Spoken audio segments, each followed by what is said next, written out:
ನೈತಿಕ ಪೊಲೀಸ್ಗಿರಿ ಏನು ಬೆಂಗಳೂರಿನಲ್ಲಿ ನಡೆದಿದೆ ಇದೇ ವಿಚಾರಕ್ಕೆ ಸಂಬಂಧಪಟ್ಟಂತೆ ಮತ್ತಷ್ಟು ಮಗದಷ್ಟು ಸ್ಫೋಟಕ ಮಾಹಿತಿಗಳನ್ನು ನಿಮ್ಮ ಮುಂದೆ ಇಡ್ತೀವಿ. ಅದಕ್ಕೂ ಮೊದಲು ಮತ್ತೊಮ್ಮೆ ಈಗ ನಮ್ಮ ಸಂಪರ್ಕಕ್ಕೆ ಸಿಕ್ಕಿದ್ದಾರೆ ನಮ್ಮ ಪ್ರತಿನಿಧಿ ಅಜಯ್, ನೇರ ಸಂಪರ್ಕದಲ್ಲಿ ಜಾಯ್ನ್ ಆಗಿದ್ದಾರೆ. ಅಜಯ್, ನೀವು ಮಾತನಾಡ್ತಾ ಇದ್ರಿ ಯಾವ ರೀತಿಯಾಗಿ ಘಟನೆ ನಡೆದಿದೆ ಅಂತ ಹೇಳಿ. ಈಗ ಅವರ ವಿರುದ್ಧ ಯಾವ ರೀತಿಯಾದಂಥ ಕ್ರಮವನ್ನು ತೆಗೆದುಕೊಂಡಿದ್ದಾರೆ ಪೊಲೀಸರು? ಯಾಕೆ ಅಂತ ಹೇಳಿದ್ರೆ ಈ ವಿಚಾರವನ್ನು ಹೀಗೆ ಬಿಟ್ಟರೆ ನಡೆಯಲ್ಲ.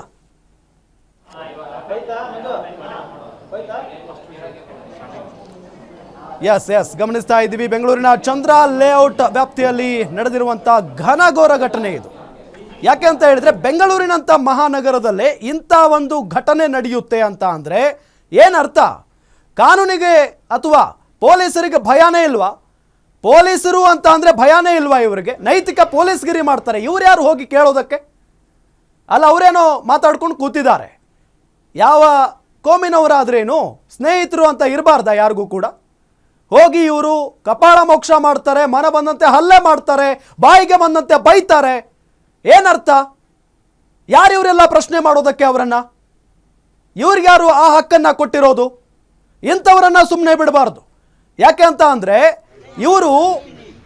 ಇವರ ಕೋಪಕ್ಕೋ ಅಥವಾ ಇವರ ಇನ್ನೇನೋ ಬೇಳೆ ಬೇಯಿಸ್ಕೊಳ್ಳೋದಕ್ಕೂ ಹೋಗಿ ಮಾಡ್ತಾರೆ. ಆದರೆ ಧರ್ಮಗಳ ನಡುವೆ ಬೆಂಕಿ ಹೊತ್ತು ಉರಿಯುತ್ತೆ ಇಂಥವ್ರ ಸಲುವಾಗಿ. ಇಂಥವ್ರು 4 ಜನ ಮಾಡೋ ತಪ್ಪಿಗೆ ಇನ್ನೇನೋ ಘಟನೆಗಳಾಗ್ತವೆ. ಬೇರೆ ಬೇರೆ ಉದಾಹರಣೆಗಳಿದಾವೆ. ಇಂಥವ್ರನ್ನ ಸುಮ್ಮನೆ ಬಿಡಬಾರ್ದು.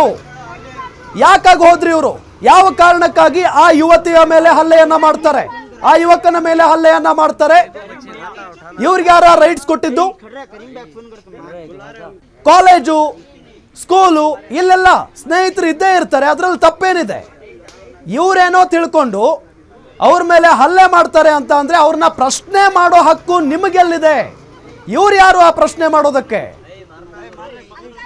ಮತ್ತೊಮ್ಮೆ ಸಂಪರ್ಕಕ್ಕೆ ಸಿಕ್ಕಿದ್ದಾರೆ ನಮ್ಮ ಕ್ರೈಮ್ ರಿಪೋರ್ಟರ್ ಅಜಯ್, ಡೆಸ್ಕ್ನಿಂದ ನೇರ ಸಂಪರ್ಕದಲ್ಲಿ ಜಾಯ್ನ್ ಆಗಿದ್ದಾರೆ. ಅಜಯ್, ನೀವು ಹೇಳ್ತಾ ಇದ್ರಿ ಇಂಥವ್ರನ್ನ ಸುಮ್ಮನೆ ಬಿಡಬಾರದು ಅಂತ ಹೇಳಿ. ಈಗ ಇವರ ವಿರುದ್ಧ ಏನು ಕ್ರಮ ಆಗಿದೆ? ಪೊಲೀಸ್ನವ್ರು ಏನು ಹೇಳ್ತಾ ಇದ್ದಾರೆ? ಖಂಡಿತ ಈ ಒಂದು ಯಾವಾಗ ನೈತಿಕ ಪೊಲೀಸ್ಗಿರಿಯನ್ನು ಮಾಡಿದಂಥ ಆರೋಪದ ಮೇಲೆ ಕೆಲವೊಂದಷ್ಟು ಸಾಮಾಜಿಕ ಜಾಲತಾಣದಲ್ಲಿ ಈ ವಿಡಿಯೋ ಕೂಡ ವೈರಲ್ ಆಗಿತ್ತು. ಅಂದರೆ ಈ ಒಂದು ಘಟನೆ ನಡೆದು 3 ದಿನಗಳ ಹಿಂದೆ ಅಷ್ಟೇ ಈ ಒಂದು ಘಟನೆ ಆಗಿದೆ. ಆ ಒಂದು ಸಂದರ್ಭದಲ್ಲಿ ಯುವಕ ಹಾಗೂ ಯುವತಿಯ ಮೇಲೆ ಹಲ್ಲೆಯನ್ನು ನಡೆಸಿದಂಥ ಒಂದು 5ರಿಂದ 6 ಜನ ಯುವಕರ ತಂಡ ಏನಿದೆ, ಅದರಲ್ಲಿ ಈ ಕೆಲವೊಂದಷ್ಟು ವಿಡಿಯೋಗಳನ್ನ ಈಗಾಗಲೇ ಅಪ್ಲೋಡ್ ಮಾಡಲಾಗಿತ್ತು. ಅವರೇ ಕೂಡ ಆ ಒಂದು ಹಲ್ಲೆಯನ್ನು ಮಾಡುವಂಥ ಸಂದರ್ಭದಲ್ಲಿ ಕೂಡ ವಿಡಿಯೋನ ಮಾಡ್ಕೊಂಡಿದ್ರು. ನಂತರ ಅದನ್ನು ಅವರೇ ಸೋಷಿಯಲ್ ಮೀಡಿಯಾದಲ್ಲೂ ಕೂಡ ಹಾಕಲಾಗಿತ್ತು. ಹೀಗಾಗಿ ಆ ವಿಡಿಯೋವನ್ನು ಕೆಲವೊಂದಷ್ಟು ಸಾರ್ವಜನಿಕರು ಕೂಡ ಶೇರ್ ಅನ್ನು ಮಾಡ್ತಾರೆ. ನಂತರ ಅದನ್ನ BCP ಗ್ರೂಪ್ ಅಂದ್ರೆ ಬೆಂಗಳೂರು ಸಿಟಿ ಪೊಲೀಸ್ನವ್ರಿಗೂ ಕೂಡ ಟ್ಯಾಗ್ ಅನ್ನು ಮಾಡ್ತಾರೆ. ನಂತರ ಇವರ ವಿರುದ್ಧವಾಗಿ ಕ್ರಮವನ್ನು ಕೈಗೊಳ್ಳಿ, ಈ ರೀತಿ ಆದ್ರೆ ಹೆಣ್ಣು ಮಕ್ಕಳು ಓಡಾಡೋದು ಹೇಗೆ, ನೈತಿಕ ಪೊಲೀಸ್ ಗಿರಿಯನ್ನ ಮಾಡುವಂತ ಆ ಒಂದು ಧೈರ್ಯ ಅವ್ರಿಗೆ ಹೇಗೆ ಬರುತ್ತೆ? ಯಾಕಂದ್ರೆ ಪೊಲೀಸ್ನವರು ಕೂಡ ಸಾಕಷ್ಟು ಸ್ಟ್ರಿಕ್ಟ್ ಅನ್ನು ವಹಿಸಿಕೊಂಡಿದ್ದಾರೆ. ಕಳೆದ ಬಾರಿ ಕೂಡ 2024ರಲ್ಲೂ ಕೂಡ ಸಿದ್ದರಾಮಯ್ಯ ಅವರು ಈ ಒಂದು DGIGP ಒಂದು ಮೀಟಿಂಗ್ ಅಲ್ಲಿ ಕೂಡ ಈ ಒಂದು ಬಗ್ಗೆ ಅಂದ್ರೆ ಪ್ರಮುಖವಾಗಿ ಪೊಲೀಸ್ ನೈತಿಕ ಗಿರಿಯನ್ನ ಮಾಡುವವರ ವಿರುದ್ಧವಾಗಿ ಕಠಿಣ ಕ್ರಮವನ್ನು ಕೈಗೊಳ್ತೀವಿ ಅಂತ ಹೇಳಿದ್ರು. ಜೊತೆಗೆ ರೌಡಿ ಶೀಟರ್ ಕೂಡ ಓಪನ್ ಅನ್ನ ಮಾಡ್ತೀವಿ ಅಂತ ಹೇಳಿ ಸಾಕಷ್ಟು ಸೂಚನೆಯನ್ನ, ವಾರ್ನಿಂಗ್ ಅನ್ನ ಕೊಟ್ಟಿದ್ರು. ಇದಾಗಿಯೂ ಕೂಡ ಕಮಿಷನರ್ ಕೂಡ ಸಾಕಷ್ಟು ಹೇಳಿಕೆಯನ್ನು ಕೊಟ್ಟಿದ್ದಾರೆ ಇದ್ರ ಬಗ್ಗೆ. ಜೊತೆಗೆ ಇಲ್ಲಿ ನೈತಿಕ ಪೊಲೀಸ್ಗಿರಿಗಿಂತ ಹೆಚ್ಚಾಗಿ ಆಗ್ತಿದ್ದಂಥ ಒಂದು ಪ್ರಕರಣಗಳು ಯಾವುದ್ಯಾವುದು ಅಂದ್ರೆ ರೋಡ್ ರೇಜ್ ಪ್ರಕರಣ ಏನಿದೆ ಅದು ಕೂಡ ಹೆಚ್ಚಾಗಿ ಬೆಂಗಳೂರಿನಲ್ಲಿ ಆಗ್ತಾ ಇತ್ತು. ಆ ಒಂದು ಸಂದರ್ಭದಲ್ಲಿ ಕೂಡ ಸಾಕಷ್ಟು ವಿಡಿಯೋಗಳು ಆಗ್ತಾ ಇತ್ತು. ಸುಮ್ಮನೆ ಗಾಡಿಯಲ್ಲಿ ಹೋಗುವಂಥ ಸಂದರ್ಭದಲ್ಲಿ, ಕಾರ್ನಲ್ಲಿ ಹೋಗುವಂಥ ಸಂದರ್ಭದಲ್ಲಿ ಕೂಡ ಅಡ್ಯಾನ ಹಾಕಿ ಅವ್ರಿಗೆ ಹಲ್ಲೆ ಮಾಡುವಂಥ ಕೇಸ್ಗಳು ಕೂಡ ಸಾಕಷ್ಟು ಆಗ್ತಾ ಇದ್ದು. ಆ ಒಂದು ವಿಚಾರದಲ್ಲೂ ಕೂಡ ರೌಡಿ ಶೀಟರ್ನ ಓಪನ್ ಮಾಡ್ತೀವಿ ಅಂತ ಹೇಳಿ ದಯಾನಂದ್ ಅವರು ಕೂಡ ವಾರ್ನಿಂಗ್ ಅನ್ನ ಕೊಟ್ಟಿದ್ರು. ಇದಾದ ಬೆನ್ನಲ್ಲೇ ಈಗ ಹಲವು ತಿಂಗಳ ಹಿಂದಷ್ಟೇ ಸೈಲೆಂಟ್ ಆಗಿದ್ದಂತ ಈ ಒಂದು ಪೊಲೀಸ್ ನೈತಿಕ ಗಿರಿ ಈಗ ಮತ್ತೆ ಬೆಂಗಳೂರಿನಲ್ಲಿ ಸದ್ದನ ಮಾಡಿದೆ. ಹೀಗಾಗಿ ಚಂದ್ರಲೇಔಟ್ ಪೊಲೀಸ್ನವರು ಕೂಡ ಈ ಒಂದು ದೃಶ್ಯಾವಳಿಗಳನ್ನ ಆಧಾರದ ಮೇಲೆ ಕೆಲವೊಂದಷ್ಟು ಆರೋಪಿಗಳು ಕೂಡ ಪತ್ತೆ ಆಗಿದ್ದಾರೆ. ಅವರನ್ನ ವಶಕ್ಕೆ ಪಡೆದು ಎಂಕ್ವೈರಿನ ಮಾಡೋದಕ್ಕೂ ಕೂಡ ಕೆಲವೊಂದಷ್ಟು ಸಿದ್ಧತೆಯನ್ನ ಈಗಾಗಲೇ ಚಂದ್ರಲೇಔಟ್ ಪೊಲೀಸ್ನವರು ಮಾಡ್ಕೊಂಡಿರುವಂತದ್ದು. ಓಕೆ ಅಜಯ್, ಥ್ಯಾಂಕ್ ಯು ತಮ್ಮೆಲ್ಲ ಮಾಹಿತಿಗಾಗಿ.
ಚಂದ್ರ ಲೇಔಟ್ ಪೊಲೀಸರು 5 ಪುಂಡರನ್ನ ಅರೆಸ್ಟ್ ಮಾಡಿದ್ದಾರೆ. ಯುವತಿ ಯುವಕನ ಮೇಲೆ ಹಲ್ಲೆ ನಡೆಸಿದ್ದಂತ 5 ಗ್ಯಾಂಗ್ ಎಲ್ಲರನ್ನು ಒಳಗಾಕಿದ್ದಾರೆ. 5 ಕಿಡಿಗೇಡಿಗಳನ್ನ ಅರೆಸ್ಟ್ ಮಾಡಿದ್ದಾರೆ. ಯುವತಿ ಕೊಟ್ಟ ದೂರಿನ ಮೇರೆಗೆ 5 ಕಿಡಿಗೇಡಿಗಳನ್ನ ಅರೆಸ್ಟ್ ಮಾಡಿದ್ದಾರೆ ಚಂದ್ರ ಲೇಔಟ್ ಪೊಲೀಸರು. 5 ಕಿಡಿಗೇಡಿಗಳು ನ್ಯಾಯಾಂಗ ಬಂಧನಕ್ಕೆ ಈಗ ಒಪ್ಪಿಸಲಾಗಿದೆ. ಯುವಕರ ಗ್ಯಾಂಗ್ ವಿರುದ್ಧ ಹಲ್ಲೆ ದೌರ್ಜನ್ಯ ಪ್ರಕರಣ ದಾಖಲಾಗಿದೆ. 1 ವಾರದ ಹಿಂದೆ ನಡೆದಿದ್ದಂತ ಘಟನೆ ಇದು ನೋಡಿ. 3 ದಿನಗಳ ಹಿಂದೆ ನಡೆದಿರುವಂತಹ ಘಟನೆ ಸಾಮಾಜಿಕ ಜಾಲತಾಣಗಳಲ್ಲಿ ವೈರಲ್ ಆಗಿತ್ತು ಈ ವಿಡಿಯೋ. ಇದನ್ನ ಪೊಲೀಸರು ನೋಡಿದ್ದಾರೆ. ಘಟನೆ ಬಳಿಕ ಯುವತಿ ಭಯಭೀತಳಾಗಿದ್ಲಂತೆ. ಪಾಪ ಇನ್ನೇನಾಗುತ್ತೆ ಪರಿಸ್ಥಿತಿ. ಈಗ ಈ ಕಿಡಿಗೇಡಿಗಳನ್ನ ಪರಪ್ಪನ ಅಗ್ರಹಾರಕ್ಕೆ ಶಿಫ್ಟ್ ಮಾಡಲಾಗಿದೆ. ಈ ಯುವಕ ಯುವತಿ ಕೂತಿದ್ರಲ್ಲ, ಇವ್ರು ಹೋಗ್ತಾರೆ ಅಲ್ಲಿ, ಪ್ರಶ್ನೆ ಮಾಡ್ತಾರೆ. ಮೊದಲು ಯಾರು ನೀನು ಇಲ್ಲ ಕೂತಿದೀಯಾ ಅಂತ ಹೇಳಿ, ಯಾವ ಧರ್ಮ ಅಂತ ಪ್ರಶ್ನೆ ಮಾಡ್ತಾರೆ. ಅದಾದ ನಂತರ ಏಕಾಏಕಿ ಹಲ್ಲೆ ಮಾಡೋದಕ್ಕೆ ಶುರು ಮಾಡ್ತಾರೆ. ಈ ಪುಂಡ್ರು 5 ಜನ ಹಲ್ಲೆ ಮಾಡೋದಕ್ಕೆ ಶುರು ಮಾಡ್ತಾರೆ. ಮನಸ್ಸು ಇಚ್ಛೆ ಹೊಡಿತಾರೆ ಅವರನ್ನ. ಅದಾದ ನಂತರ ವಿಡಿಯೋ ಮಾಡ್ಕೊಳ್ತಾರೆ. ಹೊಡೆಯೋದನ್ನ ವಿಡಿಯೋ ಮಾಡ್ಕೊಳ್ತಾರೆ ಇವರು. ಆ ವಿಡಿಯೋವನ್ನ ಸಾಮಾಜಿಕ ಜಾಲತಾಣದಲ್ಲಿ ಹಡಿಬಿಡ್ತಾರೆ.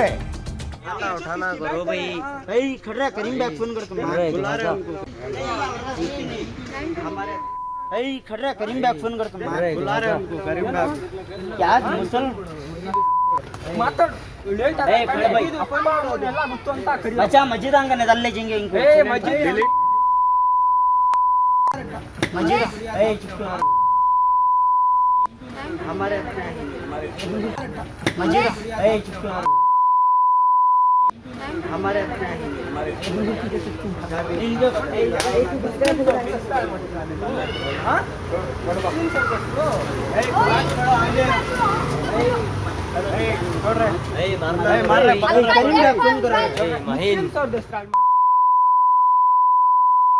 खड़ा करीम बैग फोन कर बुला रहे उनको करीम बैग क्या मुसल ಮಾತಾಡು ಲೇಟ್ ಆಗಿದೆ ಭಾई ಅಪ್ಪ ಮಾಡೋದು ಎಲ್ಲ ಮುತ್ತು ಅಂತ ಕರಿ ಮಚ್ಚಾ ಮಸ್ಜಿದ್ ಅಂಗನೆ ದಲ್ಲೇ ಜಿಂಗೆ ಇಂಕೋ ಏ ಮಸ್ಜಿದ್ ಎಸ್, ಇದೇ ವಿಚಾರಕ್ಕೆ ಸಂಬಂಧಪಟ್ಟಂತೆ ಹೆಚ್ಚಿನ ಮಾಹಿತಿ ನೀಡ್ತಾರೆ ನಮ್ಮ ಚಾನೆಲ್ನ ಪ್ರಿನ್ಸಿಪಲ್ ಎಡಿಟರ್ ರವಿ ನಾರಾಯಣ್ ಅವರು ಸಂಪರ್ಕದಲ್ಲಿದ್ದಾರೆ. ಸರ್, ಈ ವಿಚಾರ ಇದೆಯಲ್ಲ, ಇದನ್ನ ಹೀಗೆ ಬಿಟ್ಟರೆ ಆಗಲ್ಲ. ಭಾಳ ಪ್ರಮುಖವಾಗಿ ಆ ಯುವಕ ಯುವತಿ ಅವ್ರು ಯಾರೋ, ಅವ್ರು ಇನ್ಯಾರೋ, ಅವ್ರ ಹಿನ್ನೆಲೆ ಗೊತ್ತಿಲ್ಲ, ಹೋಗಿ ಏಕಾಏಕಿಯಾಗಿ ದಾಳಿಯನ್ನು ನಡೆಸೋದಕ್ಕೆ ಶುರು ಮಾಡ್ತಾರೆ ಇವರು. ಈಗ ಪೊಲೀಸರು ಏನು ಹೇಳ್ತಾ ಇದ್ದಾರೆ ಸರ್? ರಾಮು, ಕಳೆದ 1 ವಾರಗಳ ಹಿಂದೆ ಬೆಂಗಳೂರಿನ ಚಂದ್ರಲೇಔಟ್ ಪೊಲೀಸ್ ಠಾಣಾ ವ್ಯಾಪ್ತಿಯಲ್ಲಿ ಒಂದು ಘಟನೆ ನಡೆದಿತ್ತು. ಆ ಒಂದು ಘಟನೆ ಒಂದು ಸಾಮಾಜಿಕ ಜಾಲತಾಣದಲ್ಲಿ ಒಂದು ವೈರಲ್ ಕೂಡ ಆಗಿತ್ತು. ಅದು ಏನು ಅಂತಂದ್ರೆ, ಒಂದು ಯುವಕ ಯುವತಿ ಒಂದು ಬೈಕ್ ಮೇಲೆ ಕುತ್ಕೊಂಡು ಮಾತಾಡ್ತಿದ್ದ ಸಂದರ್ಭದಲ್ಲಿ ಏಕಾಏಕಿ ಬಂದಂತ 4-5 ಜನರ ತಂಡ ಆಕೆ ಯುವತಿ ಮೇಲೆ ಮತ್ತು ಆ ಯುವಕನ ಮೇಲೆ ದೌರ್ಜನ್ಯವನ್ನ ಎಸಗಿದ್ರು. ಅದೇ ರೀತಿ ಅದನ್ನ ವಿಡಿಯೋ ಕೂಡ ಮಾಡಿ ಅದನ್ನ ಸಾಮಾಜಿಕ ಜಾಲತಾಣ ಅಂದ್ರೆ ಸೋಷಿಯಲ್ ಮೀಡಿಯಾಗಳಲ್ಲಿ ಅದನ್ನ ವೈರಲ್ ಕೂಡ ಮಾಡಿದ್ರು.